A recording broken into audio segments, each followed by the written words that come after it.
Anthony Hartwig here with another basketball season preview. We are in Girard today, and we're joined by the head coach of the boys program, Craig Hannon, the most tenured coach in the NE8. Craig, thank you so much for coming on and joining us today. Thanks for having me, Anthony. Appreciate it. Coach, before we start talking about all the exciting things that we have in store this year in Girard, I wanted just a little recap of last year and some of the experiences and lessons that you think returning players can take from going through last year. Well, I think the returning guys understand, last year was not what we wanted. It's not been the standard or the expectation that's been set here, even before I got here. And they understand that. And I think they understand what it takes to have a good basketball season, what it takes to work hard, how quick things can go badly if you don't put the work in. And, the guys that we have returning, I think, fully understand that. And I think by the end of the year, they started to understand that more. We were in some tight games. And even in that tournament game against Glenville, a really athletic team, we were down 2 at half because they worked really hard leading up to that game. And then their athleticism took over. But I think the guys that we have back are really understanding what can happen if you don't take it seriously and don't take it, to heart that you want to win and want to play hard and do the right things. No one likes to go through a season that doesn't go their way, but how much do you think that has made this team hungry for that not to happen again this year? Like going through that, leaving that bad taste in the mouth, trying to get it out as soon as possible. Well, I saw it in the summer. I thought our summer went pretty well, and I thought our participation went well. And I think there's a unsaid thing and we haven't talked about it much. I mean, a few times, but it's more amongst the players that I think they understand that this should not happen. And it's not even about the wins and losses, just how we approach things. And I think we'll do a better job this year of approaching every game and every practice. All right, Coach, let's talk about the team. Let's meet the team. Let's go through your roster. Here are the big names that are going to be on the court this year for Girard, and I'm sure there are some new faces that we have to get familiar with too. Yeah, I think Dom Phillips really ended the year well for us. He's going to be a senior. He lettered last year, and by the end of the year, he was one of our go-to guys, if not our go-to guy. Nick Rafferty, another senior, I think is going to provide some energy and a spark for us. Another returning letter winner was Cam Herrick. He'll be a junior. He came on at the end of last year, and he was in and out of the starting lineup, came off the bench, but he's another kid that plays multiple sports here and is a big competitor. A freshman coming in, A.J. Pearson, Pat's son, our head football coach, and he got a lot of experience in football this year, and I think he's really going to help handle the basketball for us. We have a kid hurt, and unfortunately he'll be out for the year, Caden Clare, another junior.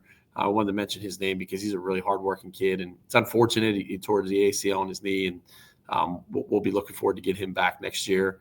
And certainly Alan Hess-Cardona, another football player, but another junior that's a really good athlete, probably our best athlete.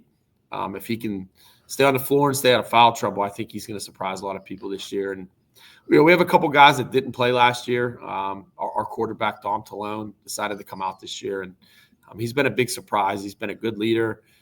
His skill level hasn't dropped off from not playing.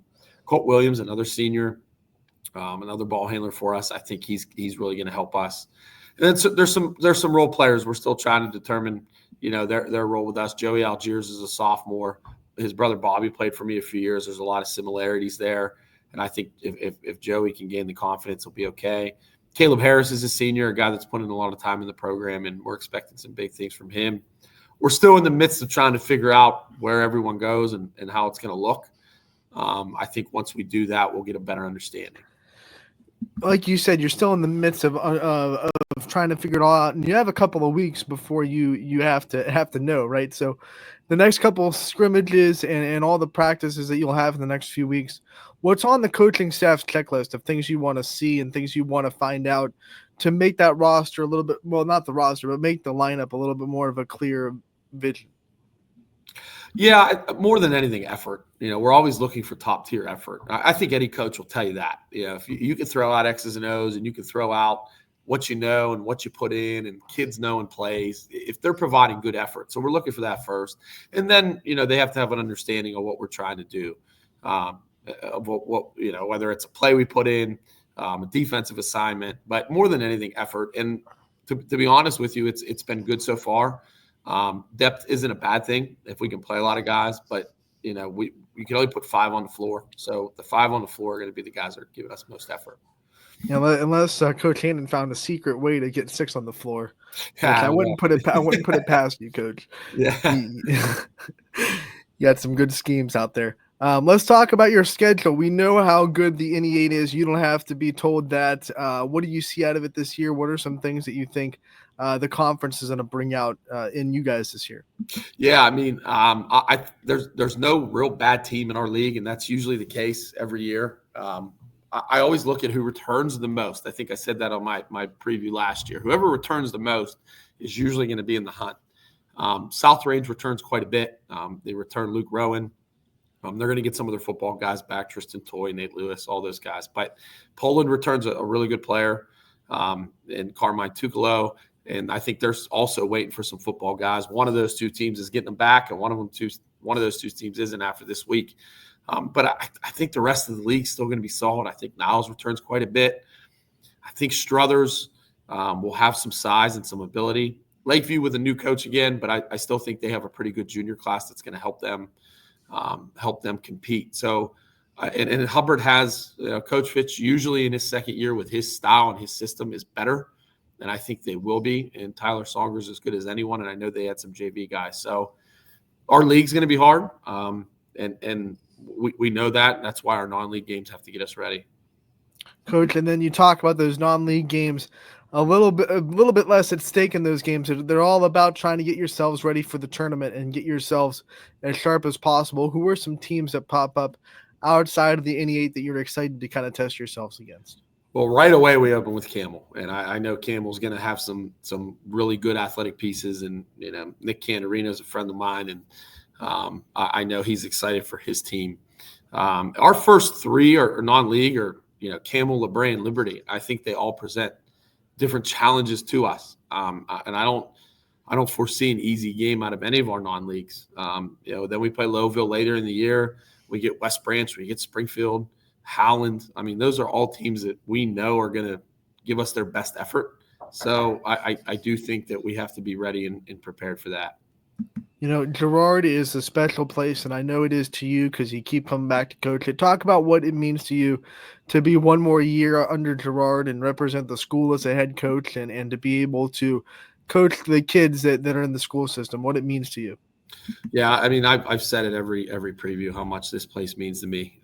They've really provided me a wonderful experience, and I've been pretty reflective now that, like you said, the longest tenured head coach. But at the same time, it's all about the kids that I've had. I've had such great former players, great people, great families.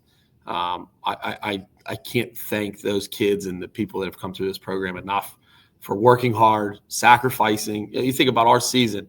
We go through Thanksgiving break. We go through Christmas break, through the harsh winter, that we have here. And what makes this place special is just the people, but the former players that I've had, and that I still stay in contact with and talk to, and even the ones that don't moved on, I appreciate everything they've done for me. And it's just kind of surreal that it's been, this is my 13th season coming up, and a lot of those kids deserve a lot of praise for how hard they work for me.